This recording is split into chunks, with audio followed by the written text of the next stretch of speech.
karag-karag, welcome back to my vlog. Isang magandang araw sa inyong lahat mula dito sa Lasak City. At ito na nga ang mga latest na mga chikahan, mga chismisan ngayon sa Miss Grand International 2024 na kung saan pinag-chichismisan ito ng mga active na mga chismoso at mga chismosa sa social media, mga karag-karag, at hindi talaga ako makapakali. Kaya ito na ang ating pangmayamang Pordoy Minupusal Distraction Look. Ay, pinaghandaan ko to mga karag-karag. Kita nyo naman ang aura ni Kuragan for today's vlog. Nako, kabahan na si Papa Nawat nito. At ito na nga mga karag-karag, para sa pangkabuhayan showcase, para sa ekonomiya. Nako, kagabi na vlog natin yung napag-usapan natin yung mga kandidatang insecure, yung metabolism nila sa ating pambato na si Seiji, di ba?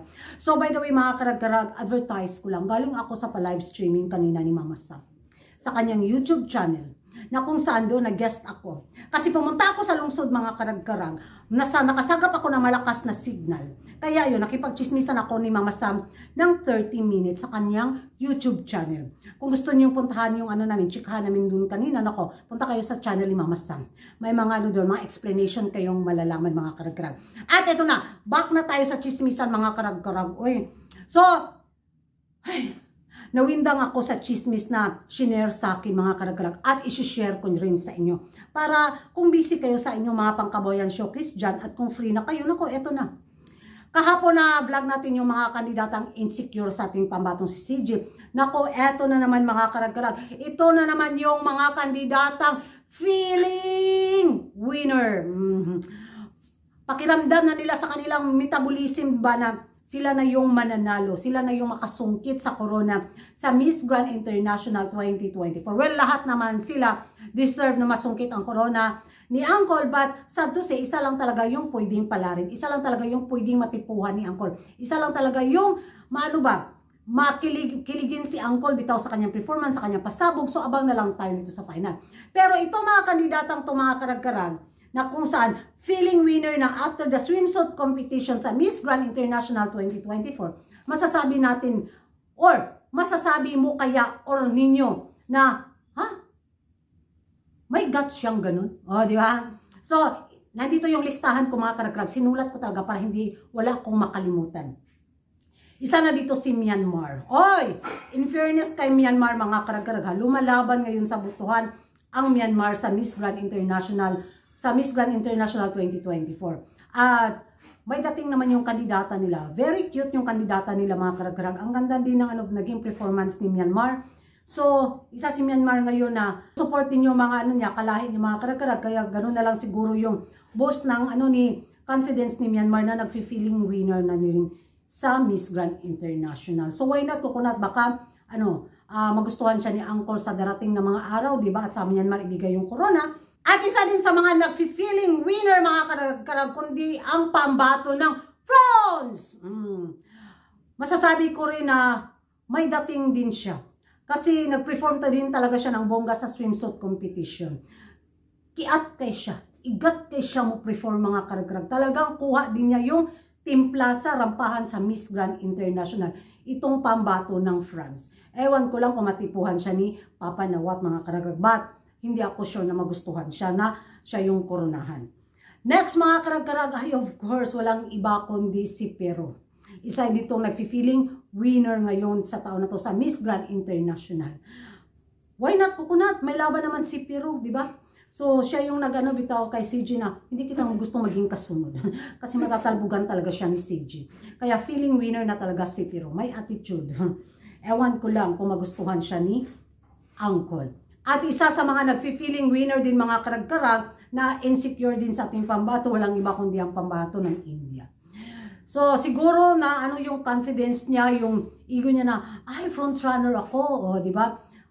Ay, talagang mega favorite siya sa corona sa taon na to sa Miss Grand International. Siguro ganun na lang yung pakiramdam ni Pero na sa kanya na ibibigay yung kaunahang golden crown na gusto ding makuha ng India sa taon na to sa Miss Grand International 2024. So, ang masasabi ko lang, ewan ko lang mga karag-karag, ando naman yung karisma ni India, pero mas mas may lamang pa talagang mas maganda kay India mga karag-karag.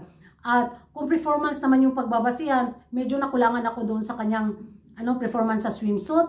Pero pagdating naman talaga sa beauty, sa tindig, lumalaban din ang India. So, abang na lang tayo kung matipuhan nga siya ni Nawat. So, base nga sa mga nasagap kung pachika about kay India, mga karag-garag, tungkol nga dun sa mga pa-live ni Uncle after the swimsuit competition na kung saan sa live na ni Uncle, sabi niya si India daw, pwede daw sa ibang pageant. So, parang alanganin siya kay India na koronahan sa taon na to. Pero, well, hindi natin alam kung gusto ni Uncle lang mag-boost yung mga pa-online selling niya. Well, India is good din sa negosyong ganun. Next, mga karag-karag, isa sa mga feeling winner, hindi na rin ako mamagtaka.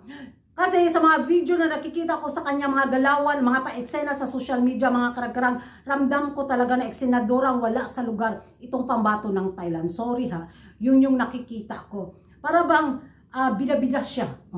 Para siyang timang kung gumalaw, mga karag-karag. Ewan ko kasi parang nagpapansin siya na, oy, pageant namin to, nasa bansa namin kayo. So, parang ako yung dito, ako yung reyna, ako yung ganito. Parang yun yung nararamdaman ko kay Miss Thailand, mga karag-karag. Kung makikita nyo yung mga pa-clip bitaw sa social media about kay Thailand, masasabi mo talaga, okay lang ni siya. Saan pa ni siya eh? Saan ni siya? Wala siya kakaon? Saan siya gigutom ni siya? Yun talaga yung magiging reaction ko. Okay lang yung naging galawan ni Miss Grand Hong Kong noon, na King Koy, pero nasa tamang lugar. Itong kay Thailand, parang bang, hoy, dahil, pagpuyo, dili kay kakawaw kaayo. Yun yung magiging reaction ko, mga karag-karag. At base sa mga chika na shinare nga sa akin at sa mga listang pinasa sa akin, mga karag-karag, isa lang talagang nakikitaan ko na malakas yung laban niya na maging karibali CJ sakaling makapagdesisyon bitaw si Papa Nawat bitaw kung sino yung ipasok niya sa highest placement. Isa sa maging balakid nito kay CJ, mga karag-karag, ang pambato ng Spain. Gwapag yun siya. Naalala ko yung nanalo dati si Miss Brazil ba yun? Yung kinurunahan ni Uncle na ang tangkad din. Yun yung nakikita ko dito sa pambato ng Spain. Lami kay siya sa paon. Makaingon jud ka bang pamahin sa imong kagwapa day. Pero wala. Gwapa yun siya, mga karag-karag, at rampadura din. But may attitude itong si Spain. Lahat naman tayo may attitude na tao, di ba? May kanya-kanya tayong ugali. So, kasi sa chinika sa akin, si Spain daw is dead mabol pag may lumalapit sa kanya at magpa-picture. Hindi daw siya yung yung kandidata bitaw na easy lang bitaw na, si Spain daw is medyo may pagka-strict na galore. Ganon. So, yan ang mga karag-karag, yung mga latest na mga chika na shinare ko lang sa inyo, na i-shinare lang din sa akin. So, happy tayo mga chismosa for today's vlog. Ewan ko sa inyo kung ano yung magiging komento ninyo dito nga sa mga kandidata na nabanggit ko na feeling winner na sa corona. Well, lahat naman sila deserve maging winner. But, abangan na lang natin kung sino sa mga listahan na to ang ma-El Tocoyo at ma-dead mabol ni Papa Nawat. So, yung pa na si Kuragan. Wak na ang chismosa, oy. Yan ang mga karag-karag, magingay tayo sa comment section at kung hindi ka pa nakapag-subscribe sa YouTube channel ko, don't forget to like and subscribe ko Ragan Karag, ang babaeng lagi na karag-karag, and see you in my next vlog. Kaya nabughat na ang akong liog sa akong pa alahas galor, mga karag-karag, ug nabughat na po ang akong dalunggan. Basta pa yung pagkaiga nga, pag chismis walang pakisikuragan, laban oy diha na mo, bye-bye.